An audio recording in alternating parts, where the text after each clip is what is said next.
Alright, this is another one of my hobbies.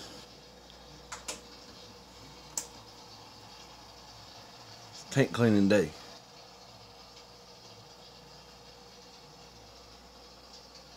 There she is.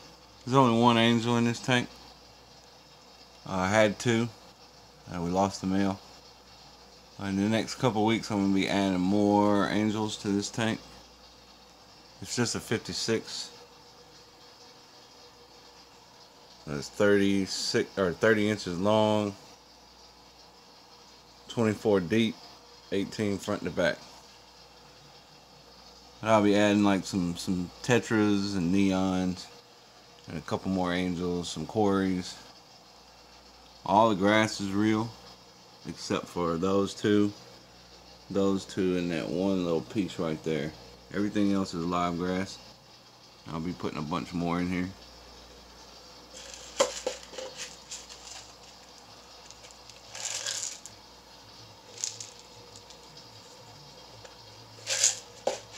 Put a little piece of food in there for her.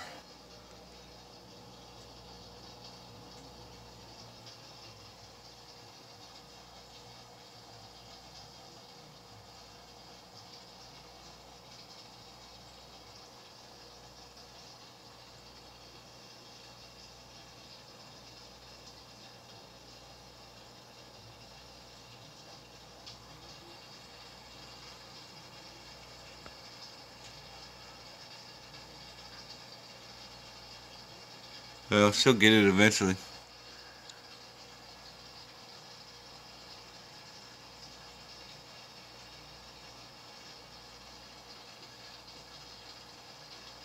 Yep. And this is just one of the tanks. This is another one.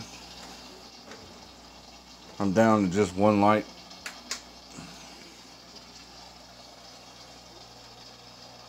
This is a 75, 48 long, 18 front to back, 18 deep, I think.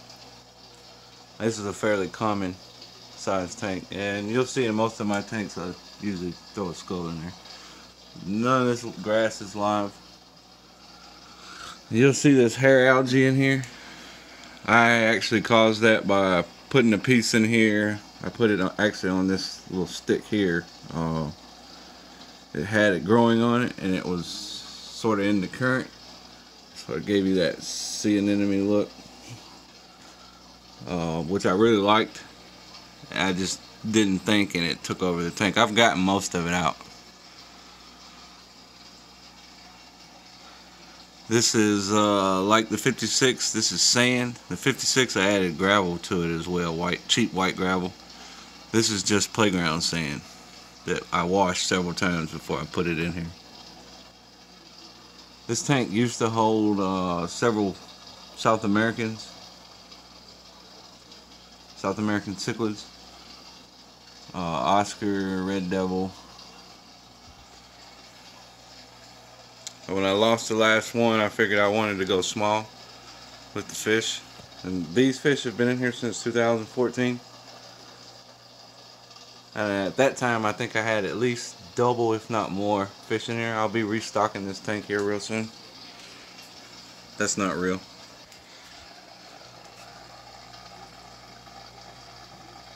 That's my attempt at making my own 3D background.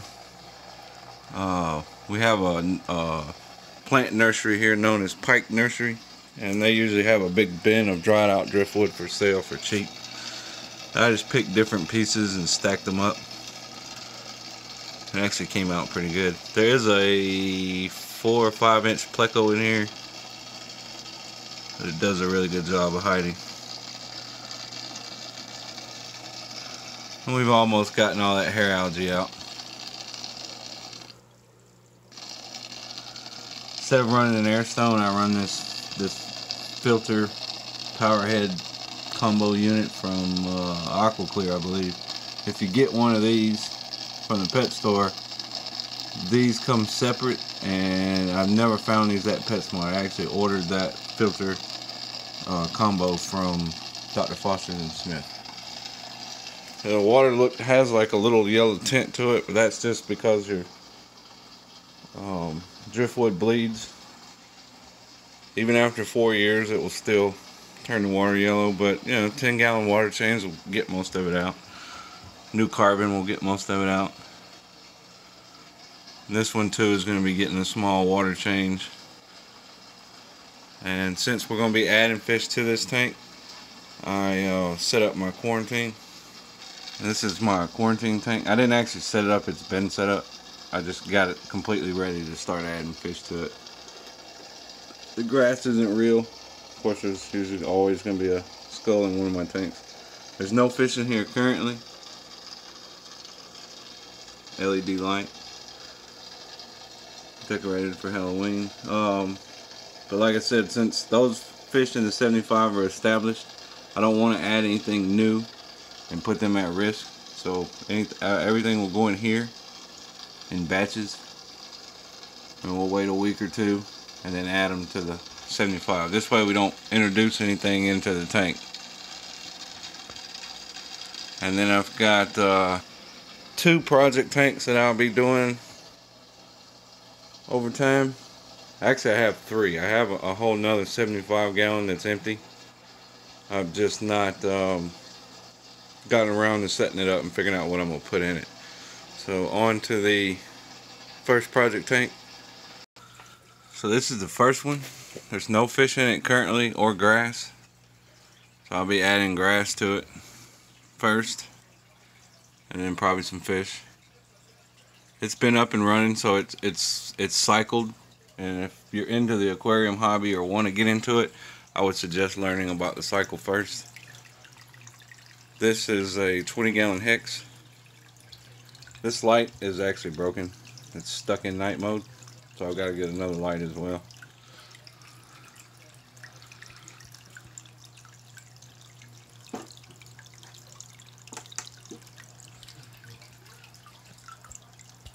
I'm not 100% sure what I'm gonna put in here. It's only a 20-gallon, so it's got to be small, whatever it is. And then we got, this isn't a project tank. This is a tank that's been up and running for quite some time. But I did manage to get ick and lose a few fish. We got 4 albino Corys.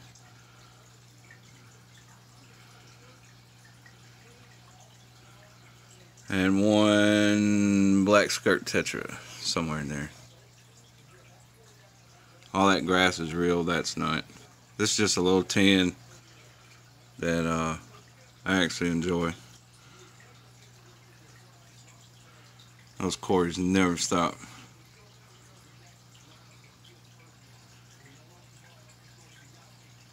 And then the second project tank. This one's nowhere near further along as the other, the 20-gallon.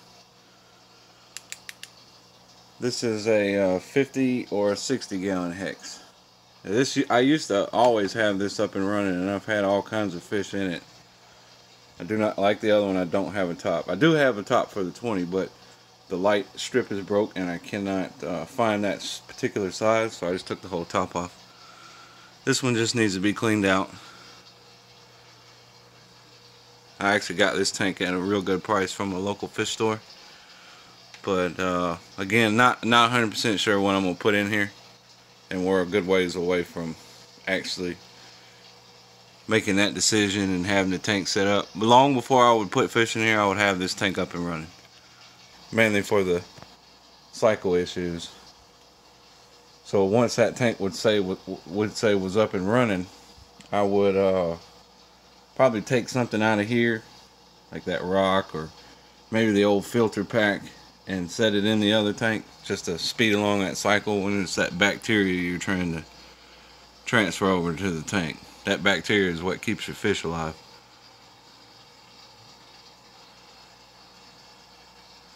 Like I said, this is just cheap white gravel and cheap white sand, and it works. Now if I were doing Africans, which this tank may get turned into a small African tank, or at least my 75 will, I would actually use African cichlid specific gravel because it'll watch your pH levels. You don't have to use buffers, and at least you shouldn't have to, depending on your water quality. That's one of the filters this would be your biological filtration. So I could actually take this and set it in a fresh tank, and that bacteria would spread off of that into the tank. You have to have that bacteria. And this filter, both run on the same tank. The white, shit, can't think what it's called. That actually slipped out and fell in. I'll get that out. I know that looks dirty, but trust me, you want to keep all that. I only clean the filters, shit, once a year maybe. But I change the filters, but I only pull them apart and clean them once a year, never both at the same time. So this is the filters I use. I have two on the 75, one on the 50. I have a larger one on the 50 or 60 gallon hex.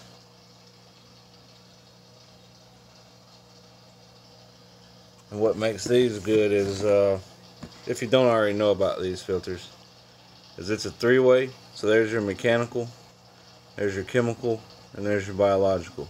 When it's time to do like a filter, not a complete cleaning, fill up 5 gallon or your bucket with water out of the tank, the dirty water that you've just taken out of the tank.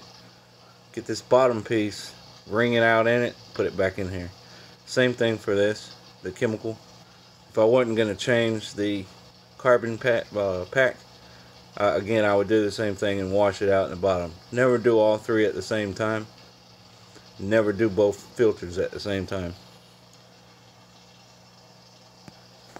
And that's basically protecting your cycle. These filters kick ass. I love them.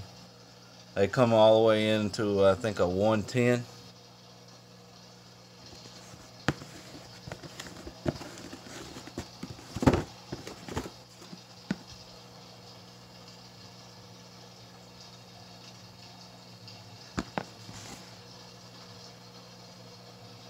And I got these from Dr. Foster's and Smith at a really good price. So yeah, that's one of my hobbies that fights with pyro. So actually most of my hobbies start with an F. Fast cars, firearms, fireworks, and fish. And once I start adding more fish to this tank, I'll do an update. Depending on what all I get in here, I may start throwing live grass back in here. I really would like to get the rest of this out first. And I could throw crayfish in here, little bitty ones, and they'd wipe most of it out. But then getting them back out would be the problem. I used to keep crayfish with my South American Cichlids, but I didn't have to worry about them being able to eat the fish. Neons. There were blues in here. Those are long since died out. We have those, and we have, oh, there's the pleco. I had a whole school of the neon danios. That's the last one. Glowfish, pastels, black skirt tetra. He's the last of his kind. There were 4 in there. I need to get 4 more. There's the other neon, the black.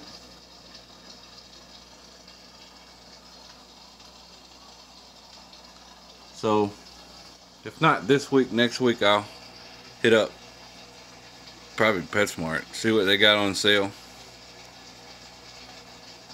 and start adding fish to this tank again. Anyway, appreciate the view.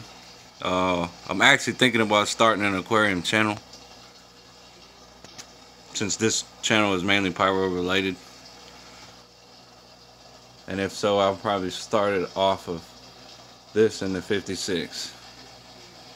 Unfortunately, we don't have a lot of mom and pop local fish stores here. It's PetSmart or 2 other chains, or you can go way out of your way to an overpriced fish store that isn't a mom and pop either. So we're kind of screwed in that aspect. But I can order fish from online, Dr. Foster's and Smith, liveaquaria.com.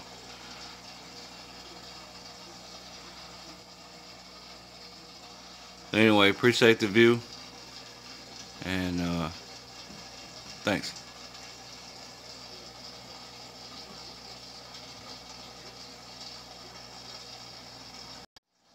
I forgot to add, right now I'm just running one 48-inch T5, or not T5, T8 I think. T8 or bigger.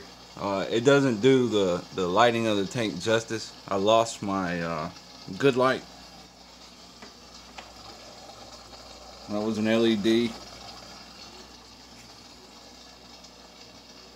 Current. Now this light stayed on from 2012 all the way to last year. Now when I say stayed on, I don't mean I left it on, you know, daylight all that time. This light actually has thunderstorms, nighttime, cloudy, any color you want, preset colors. You can program your own in there. We got sunset, sunrise, real cloudy day, cloudy evening. It actually did lightning storms. The clouds are pretty cool. You know, it would start over here and work its way over here. This was a really cool light. This was the 36-inch version. I think it was between 125 and 150. Wireless remote. And it finally just took a shit on me. I may see if I can't figure out how to just straight wire it. Even if it just comes on and stays on regular, that's fine. I hate to throw it away. And I'll probably at some point get one for the 56 as well. The 56 I'm just running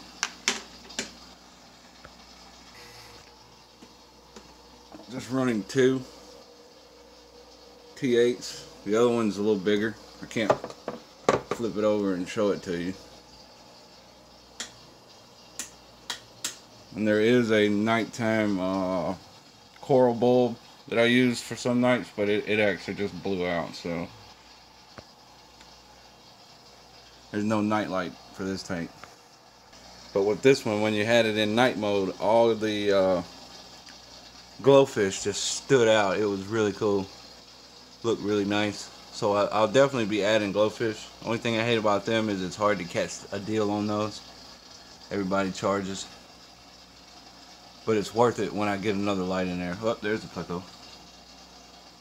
That pleco is at least 4 years old. I didn't want to get one of the really big ones. Plecos aren't really good for grass. They'll tear it up. So I got one that would stay small. But yeah, if you're looking for the filter, aqua clear, and if you're looking for the light, a really good light, LED, and it's loaded with features. And they've actually expanded that line, so there is one specific for freshwater now. I know that one said freshwater, but the other one is made for freshwater. So, and if you got an saltwater, then yeah, definitely I would recommend that. I would actually recommend that light on any tank. It comes in different lengths, and that just for that whole nighttime feature, but also with the LEDs, you get that shimmer effect on the bottom, which looks really cool, that you can't get off of T8s. So yeah, if you're looking for a good light, current, I just wanted to add that. Shame it wasn't working so you could actually see it in action.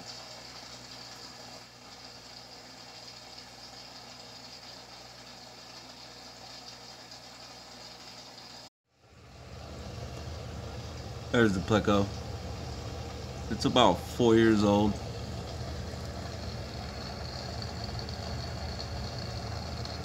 And it won't be one of those ones that gets too big. But yeah, I usually just park a chair right here, grab a beer, and stare at fish. I literally could do that all day long. Another reason why I want to get more fish in here, just to have more to stare at. But you see, none of them have any fungus on them. None of them have any dots on them. These are all healthy fish. This tank never, ever spikes. I really don't, other than the fact that the water gets yellower, I wouldn't even have to do water changes on this tank because it never spikes. Just address the filter every now and then and top it off. But I have a test kit, and I do test the water from time to time, and my ammonia is always at 0. That's partly due to the fact that they're little fish. It's 75 gallons, but even when there was more than double the amount of fish in there now, I never had ammonia spikes. And with this tank, I actually had it when I shut it down after the last South American passed away.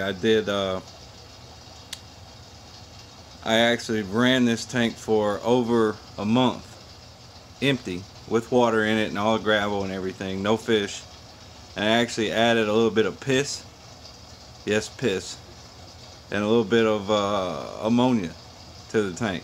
And you want to add enough that you see a rise on your test kit, and then you check it through the week.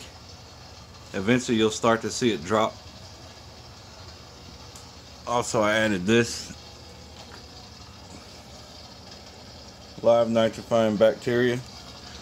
But the point of adding the ammonia and the piss is you don't have to add piss. I just did it because I thought it was funny to put piss in the tank.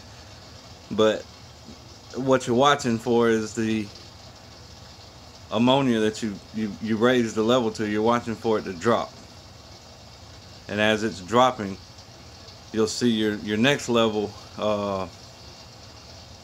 nitrates and nitrites, you'll see one of those rise up. Both of those first two are toxic to the fish.